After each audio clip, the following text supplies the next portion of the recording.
नमस्कार दोस्तों, मेरा नाम है इमरान मनी और मजा में आपका स्वागत है। दोस्तों आज के वीडियो में हम देखने वाले हैं कि म्यूचुअल फंड डिस्ट्रीब्यूटर और म्यूचुअल फंड एडवाइजर ये दोनों में क्या डिफरेंस है, ये दोनों में क्या फ़र्क है। आज के वीडियो में हम ये डिटेल में डिस्कस करेंगे, तो ये वीडियो आप स्टार्टिंग से लेकर एंड तक पूरा देखिएगा। चलिए फ्रेंड्स से वीडियो शुरू करते हैं। फ्रेंड्स देखिए, जो म्यूचुअल फंड डिस्ट्रीब्यूटर होता है उसका मेन काम क्या होता है? उसका मेन काम होता है म्यूचुअल फंड सेल करना। वो म्यूचुअल फंड सेल करता है, म्यूचुअल फंड डिस्ट्रीब्यूटर। और दूसरी तरफ जो म्यूचुअल फंड एडवाइजर है, हम उसको म्यूचुअल फंड एडवाइजर न बोलते हुए इन्वेस्टमेंट एडवाइजर बोल सकते हैं, ठीक है। तो इन्वेस्टमेंट एडवाइजर का काम क्या होता है कि एडवाइस देना, मतलब जो इन्वेस्टर है उन लोगों को एडवाइस देना कि वो इन्वेस्टमेंट एडवाइजर ये बताते हैं आपको कि आपको पैसा कहाँ पे निवेश करना चाहिए, कितना पैसा निवेश करना चाहिए। आपकी वो पूरी फाइनेंशियल प्लानिंग करके देते हैं, आपको इन्वेस्टमेंट ऑप्शंस बताते हैं कि कहाँ कहाँ आप पैसा डाल सकते हो। तो ये सारी चीज़ें जो है इन्वेस्टमेंट एडवाइजर आपको करके देता है, ठीक है। और दूसरी तरफ जो म्यूचुअल फंड डिस्ट्रीब्यूटर होता है उसका काम होता है म्यूचुअल फंड सेल करना। हालांकि म्यूचुअल फंड डिस्ट्रीब्यूटर भी आपको एडवाइस देता है, बट उसका जो मेन काम होता है म्यूचुअल फंड बेचने का होता है। अब म्यूचुअल फंड बेचने के लिए उसको थोड़ी बहुत एडवाइस तो आपको देना ही पड़ेगा, इसीलिए वो आपको एडवाइस देता है, ठीक है। अब देखिए दोस्तों, जो म्यूचुअल फंड डिस्ट्रीब्यूटर का काम होता है म्यूचुअल फंड सेल करना। जब वो म्यूचुअल फंड सेल करता है तो उसे मिलता है कमीशन, ठीक है। कमीशन मिलता है म्यूचुअल फंड डिस्ट्रीब्यूटर को। और इन्वेस्टमेंट एडवाइजर जो है उसका काम है एडवाइस देना। जब वो एडवाइस देता है तो वो अपने क्लाइंट से फीस चार्ज करता है, वो फ्री में एडवाइस नहीं देता है। अगर कोई आपकी फाइनेंशियल प्लानिंग करके देगा तो उसके बदले में फीस चार्ज करेगा। अगर आपको फाइनेंशियल कोई गाइडेंस प्रोवाइड कर रहा है कोई इन्वेस्टमेंट एडवाइजर, तो बदले में वो फीस चार्ज करता है, ठीक है। और दोस्तों ये दोनों ही रजिस्टर्ड होते हैं। म्यूचुअल फंड डिस्ट्रीब्यूटर जो है वो भी रजिस्टर्ड होता है और इन्वेस्टमेंट एडवाइजर जो है वो भी रजिस्टर्ड होते हैं, मतलब यूजुअली रजिस्टर्ड होते हैं। तो जो म्यूचुअल फंड डिस्ट्रीब्यूटर है वो एमपी से रजिस्टर्ड होता है। एमपी मतलब association of mutual funds in India, उससे रजिस्टर्ड होता है म्यूचुअल फंड डिस्ट्रीब्यूटर। और इन्वेस्टमेंट एडवाइजर जो है वो डायरेक्टली सेबी से रजिस्टर्ड होता है, ठीक है। तो देखा जाए तो ये दोनों ही रजिस्टर्ड होते हैं और हमें अगर हम इनसे एडवाइस ले भी रहे तो हमें सेबी रजिस्टर्ड इन्वेस्टमेंट एडवाइजर से सलाह लेना चाहिए। और अगर हम म्यूचुअल फंड में पैसा निवेश कर भी रहे किसी एजेंट के द्वारा, मतलब किसी डिस्ट्रीब्यूटर के द्वारा, तो वो एमपी से रजिस्टर्ड जरूर होना चाहिए। आप उनसे रजिस्ट्रेशन का लाइसेंस मांग सकते हो, दिखाने के लिए बोल सकते हो, ठीक है। अगर मैं सर्टिफिकेट की बात करूं तो म्यूचुअल फंड डिस्ट्रीब्यूटर के पास में जो सर्टिफिकेट रहेगा वो NISM सीरीज 5A का सर्टिफिकेट उसके पास में रहता है। और इन्वेस्टमेंट एडवाइजर जो है उसके पास में जो सर्टिफिकेट रहेगा वो NISM इन्वेस्टमेंट एडवाइजर लेवल 1 और लेवल 2 का सर्टिफिकेट रहता है, ठीक है। इसके अलावा उसके पास में रजिस्ट्रेशन का अलग से सर्टिफिकेट रहेगा, ठीक है। बट जो उसने एग्जाम पास की, मतलब जो उसने नॉलेज लिया, उसके लिए वो NISM का उसके पास में सर्टिफिकेट रहते हैं, म्यूचुअल फंड डिस्ट्रीब्यूटर के पास में भी और इन्वेस्टमेंट एडवाइजर के पास में। अब देखिए दोस्तों, यूजुअली जो म्यूचुअल फंड डिस्ट्रीब्यूटर होता है वो आपको रेगुलर प्लान में ही निवेश करवाता है। अगर आप म्यूचुअल फंड डिस्ट्रीब्यूटर के जरिए अगर निवेश कर रहे हो तो वो आपको हमेशा रेगुलर प्लान में ही निवेश करवाएगा, क्योंकि उसको कमीशन वहीं पर मिलता है। म्यूचुअल फंड डिस्ट्रीब्यूटर को डायरेक्ट प्लान में कोई कमीशन नहीं मिलता है, उसको रेगुलर प्लान में ही कमीशन मिलता है। इसीलिए वो आपको हमेशा रेगुलर प्लान में ही निवेश करवाता है म्यूचुअल फंड डिस्ट्रीब्यूटर। और अगर आप इन्वेस्टमेंट एडवाइजर के थ्रू अगर निवेश कर रहे हो तो वो फिर आपको डायरेक्ट प्लान में निवेश करवा सकता है, क्योंकि इन्वेस्टमेंट एडवाइजर को कोई कमीशन मिलता नहीं है, इसीलिए वो आपको डायरेक्ट प्लान में निवेश करवा सकता है। क्योंकि डायरेक्ट प्लान का फायदा ये है कि वहाँ पे हमें रिटर्न ज़्यादा मिल जाता है रेगुलर प्लान के मुकाबले, अगर हम लॉन्ग टर्म में उसको कंपेयर करते हैं तो। दोस्तों अगर हम ये देखें कि किसे ज़्यादा नॉलेज होता है, म्यूचुअल फंड डिस्ट्रीब्यूटर को ज़्यादा नॉलेज होता है या फिर इन्वेस्टमेंट एडवाइजर को ज़्यादा नॉलेज होता है, तो फ्रेंड देखिए, अगर डिग्री मतलब इनके जो सर्टिफिकेशंस है, इनके जो लेवल है उसकी अगर बात करें तो ऑब्वियसली जो इन्वेस्टमेंट एडवाइजर है उसका लेवल बड़ा है, उसकी जो सर्टिफिकेट्स है उसके बड़े हैं। तो सिंपल है, तो इन्वेस्टमेंट एडवाइजर जो है हम बोल सकते हैं कि उसे ज़्यादा नॉलेज रहता है और म्यूचुअल फंड डिस्ट्रीब्यूटर को थोड़ा कम नॉलेज रहता है। और म्यूचुअल फंड डिस्ट्रीब्यूटर का मेन काम होता है म्यूचुअल फंड सेल करने का और इन्वेस्टमेंट एडवाइजर का काम होता है आपको एडवाइस देने का, तो उससे ज़्यादा नॉलेज होता है। जो बंदा एडवाइस दे रहा है ऑब्वियसली उसे थोड़ा ज़्यादा नॉलेज रहता है। अब दोस्तों बड़ा सवाल ये है कि हमें किसकी हेल्प लेना चाहिए, म्यूचुअल फंड डिस्ट्रीब्यूटर के पास में हमें जाना चाहिए या फिर इन्वेस्टमेंट एडवाइजर के पास में हमें जाना चाहिए। तो फ्रेंड देखिए, अगर आप म्यूचुअल फंड डिस्ट्रीब्यूटर के पास में जाओगे तो वो आपको रेगुलर प्लान में निवेश करवाएगा। रेगुलर प्लान का जो एक्सपेंस रेशियो है वो ज़्यादा होता है, ठीक है।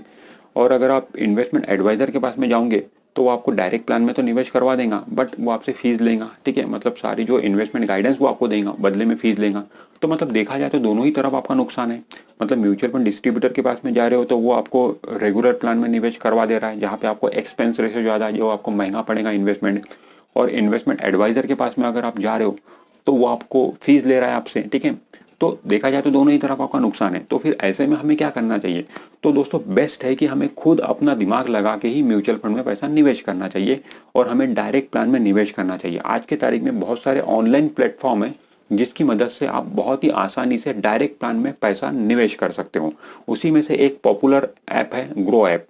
आप ग्रो ऐप के जरिए भी म्यूचुअल फंड में पैसा निवेश कर सकते हो। अगर आपको ग्रो ऐप के जरिए म्यूचुअल फंड में पैसा निवेश करना है तो आपको डिस्क्रिप्शन में लिंक मिलेगा, उस लिंक पे क्लिक करके ग्रो ऐप को आप इंस्टॉल कर सकते हो और वहां से बहुत ही आसानी से म्यूचुअल फंड में पैसा आप निवेश कर सकते हो। ठीक है, अब सवाल यहाँ पे ये आता है, ठीक है हम ग्रो ऐप से तो पैसा निवेश कर देंगे, ठीक है, बट हमें ये कैसे पता चलेगा कि हमें कौन से म्यूचुअल फंड में पैसा निवेश करना है? अगर हम म्यूचुअल फंड डिस्ट्रीब्यूटर की हेल्प नहीं ले रहे, अगर हम इन्वेस्टमेंट एडवाइजर की हेल्प नहीं ले रहे, तो हमें ये कौन बताएगा कि हमें कौन से म्यूचुअल फंड में पैसा निवेश करना चाहिए? तो फ्रेंड देखिए, जो म्यूचुअल फंड में पैसा निवेश होता है वो आपके फाइनेंशियल गोल को पूरा करने के लिए होता है। और म्यूचुअल फंड में हमें जब भी पैसा निवेश करना चाहिए अपने फाइनेंशियल गोल को पूरा करने के लिए ही करना चाहिए। सिर्फ कैजुअली म्यूचुअल फंड में आप पैसा मत डालिए। म्यूचुअल फंड एक ऐसा प्रोडक्ट है, एक ऐसा माध्यम बन सकता है आपके लिए जो आपको आपके फाइनेंशियल जो लक्ष्य है उसको पूरा कर सकता है। अब कुछ लोग 5,000 रुपये की SIP करते हैं, 2,000 रुपये की SIP करते हैं, बट वो क्यों कर रहे हैं SIP उन्हें पता नहीं होता, उनका कोई गोल नहीं होता है, सिर्फ पैसे बच रहे हैं, पैसे सेव हो रहे हैं इसीलिए डाल रहे हैं। तो ऐसा नहीं, एक प्रॉपर गोल बना के आप म्यूचुअल फंड में पैसा डालिए। तो देखिए दोस्तों, यहाँ पर मैं आपको कोई म्यूचुअल फंड का नाम तो नहीं बताऊंगा, बट मैं आपको म्यूचुअल फंड की कैटेगरी जरूर बता दूंगा कि आपके जो गोल हैं उसके हिसाब से आप कौन सी म्यूचुअल फंड की कैटेगरी में पैसा डाल सकते हो। अगर आपके गोल लॉन्ग टर्म के गोल है, मतलब कोई 15 साल के बाद के आपके गोल हैं, जैसे कि अगर आपको रिटायरमेंट के लिए पैसा चाहिए या फिर बच्चों की शादी करने के लिए पैसा चाहिए, तो ऐसे केस में आप स्मॉल कैप फंड में पैसा डाल सकते हो। स्मॉल कैप फंड क्या होते हैं कि रिस्की होते हैं, बट उसमें रिटर्न जो है वो ज़्यादा मिलते हैं। और अगर हम लंबे समय तक स्मॉल कैप फंड में पैसा डाल रहे हैं तो आगे वो कंपनियां बड़ी हो जाती है, आगे वो कंपनियां ग्रो हो जाती है, तो वहाँ पे हमको रिटर्न ज़्यादा मिलता है। और लंबे समय तक अगर हम पैसा डाल रहे हैं म्यूचुअल फंड में तो वहाँ पे जो रिस्क है वो भी खत्म हो जाता है, बहुत कम हो जाता है। तो इसीलिए अगर आपके 15 साल के बाद के कोई गोल है, 15 साल के बाद अगर आपको पैसा चाहिए रिटायरमेंट के लिए या फिर बच्चों की शादी के लिए, तो आप स्मॉल कैप फंड कैटेगरी में पैसा डाल सकते हो। अगर आपके गोल 10 साल से लेके तो 15 साल तक है, ठीक है, तो मान लो अगर आपको बच्चों के एजुकेशन के लिए अगर पैसा चाहिए तो ऐसे में आप पैसा मिड कैप फंड में डाल सकते हो। और अगर आपके गोल 5 से 10 साल तक है तो आप लार्ज कैप फंड में पैसा डाल सकते हो 5 से 10 साल के। और अगर आपके गोल 5 साल से भी कम के हैं तो फिर ऐसे में मैं ये रिकमेंड नहीं करूंगा आपको कि आप इक्विटी म्यूचुअल फंड में पैसा डालिए। अगर आपके गोल 5 साल से भी कम के हैं तो फिर इक्विटी म्यूचुअल फंड में आप पैसा मत डालिए, क्योंकि 5 साल से कम थोड़ा सा कम समय होता है म्यूचुअल फंड में पैसा डालने के लिए, ठीक है। तो अगर आप 5 साल से कम अगर आपका ड्यूरेशन है तो ऐसे में आप इक्विटी म्यूचुअल फंड में न जाते हुए लिक्विड फंड में जा सकते हो, मतलब डेट फंड में आप पैसा डाल सकते हो। डेट फंड में क्या होता है कि रिस्क नहीं होता है, रिस्क फ्री होते हैं डेट फंड। और डेट फंड का फायदा ये होता है कि वहाँ पे आपको बैंक FD से 1.5-2% रिटर्न ज़्यादा मिल जाता है, ये आपका फायदा है, ठीक है। बट आपको प्योरली म्यूचुअल फंड में पैसा डालना है, प्योरली इक्विटी फंड में पैसा डालना है, तो एटलीस्ट 5 साल का व्यू बना के डालिए, तो डेफिनेटली आपको अच्छे रिटर्न मिलेंगे। तो फ्रेंड, आज के वीडियो में हमने समझने की कोशिश की कि म्यूचुअल फंड डिस्ट्रीब्यूटर क्या होता है और इन्वेस्टमेंट एडवाइजर क्या होता है, दोनों में डिफरेंस क्या है, दोनों के काम क्या होते हैं, हमें दोनों में से किसकी हेल्प लेना चाहिए। तो हमारा वीडियो में तो कंक्लूजन यही निकल रहा है कि हमें दोनों में से किसी की भी हेल्प नहीं लेना चाहिए, ठीक है। खुद के दिमाग से पैसा निवेश करना चाहिए। हाँ, ये जरूर है कि अगर आपको सीखना है, समझना है, तो यूट्यूब पे भी बहुत सारे वीडियोज़ हैं, ठीक है, जहाँ पे आप सीख सकते हो कि किस टाइप के म्यूचुअल फंड में हमें पैसा डालना चाहिए, किस तरीके की फाइनेंशियल प्लानिंग होती है। बहुत सारे वीडियोस है जो आपको फ्री में सिखा देंगे, आपको पैसा खर्च करने की जरूरत ही नहीं है, आपको इन्वेस्टमेंट एडवाइजर के पास में जाके खुद की फाइनेंशियल प्लानिंग करने की जरूरत ही नहीं है। मेरे भी चैनल पर आपको ऐसे वीडियोज मिल जाएंगे जहाँ पे मैंने खुद बताया हो कि किस तरीके से हम फाइनेंशियल प्लानिंग कर सकते हैं। एक फाइनेंशियल प्लानिंग का ऐप है, प्ले स्टोर पे आप जाओगे तो वहाँ पे SIP प्लानर करके ऐप है, वहाँ पे आप जाओगे तो वो ऐप डाउनलोड करने के बाद में आप बहुत ही आसानी से हर चीज़ की फाइनेंशियल प्लानिंग कर सकते हैं। मतलब आपको शादी करने के लिए कितना पैसा चाहिए आज से 15-20 साल के बाद में, आपको बच्चों के एजुकेशन के लिए कितना पैसा लगेगा आज से 15-20 साल के बाद में, रिटायरमेंट के लिए कितना पैसा लगेगा, तो वो आसानी से आपको पूरा कैलकुलेट करके आज का इन्फ्लेशन रेट आप वहाँ पे डालना होता है, आपको वो डाल के बहुत ही आसानी से वो ऐप आपको कैलकुलेट करके दे देता है कि आपको कितना पैसा लगेगा। तो आपको एकदम फाइनेंशियल एडवाइजर के पास में जाने की जरूरत नहीं है, आप खुद ही अपनी फाइनेंशियल प्लानिंग कर सकते हो, क्योंकि आप कितना रिस्क ले सकते हो, आप कितना पैसा कमाते हो, आपकी फाइनेंशियल कंडीशन कैसी है, ये आपसे ज़्यादा और कोई नहीं जानता, ठीक है।